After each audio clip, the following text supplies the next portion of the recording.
Does ASEAN have nuclear power? No country in Southeast Asia currently operates a commercial nuclear power plant for electricity.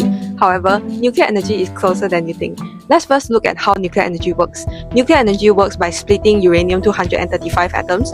A neutron hits the atom, it splits, and releases more neutrons, heat, and radiation. The heat produced then boils water into steam. The steam spins the turbine, and the turbine spins the generator. Now, is Southeast Asia ready for nuclear power? Let's look at these 5 countries. First, Malaysia. In the past, Malaysia had an ambitious nuclear program to establish 2 operational nuclear power plants by the end of year 2021. However, these plans took an unexpected U-turn and were postponed, ultimately leading to the disabandonment of Malaysia Nuclear Power Corporation in 2018. In the 13th Malaysia Plan, Malaysia announced a nuclear energy development program for electricity generation, positioning nuclear energy as a clean energy source within the national energy mix.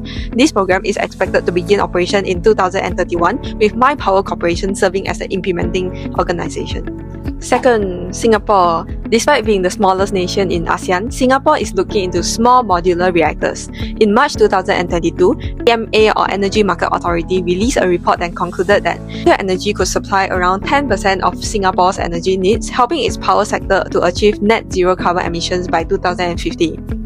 Thirdly, Indonesia. Tokon, through its Indonesian subsidiary, is preparing to establish a 500 megawatt nuclear power plant in Bangka Belitung by 2032. Perusahaan Listrik Negara (PTPLN) is planning small modular reactors with US and Japan partners. Number 4. Philippines. Despite the completion of Batan Nuclear Power Plant (BNPP) in 1984, the facility was never commissioned. However, a 2022 executive order reinstated nuclear energy into the national energy policy with a target of 1,200 megawatt of nuclear capacity by 2032. Korea Hydro and Nuclear Power is currently conducting a feasibility study on the potential recommissioning of BNPP, which could see nuclear energy integrated into the grid within 5 years. And lastly, we have Vietnam.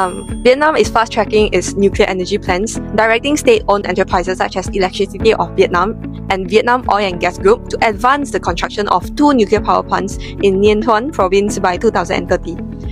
Although nuclear power plants produce much lower carbon emissions than coal or gas-fired power stations, they are by no means entirely carbon-free. In fact, they generate substantial carbon emissions throughout their 40 years average lifespan, from the time they are being built to the time they are decommissioned. And with the recent ASEAN floods and extreme weather conditions, safety and monitoring are quite critical to avoid disasters like Chernobyl or Fukushima.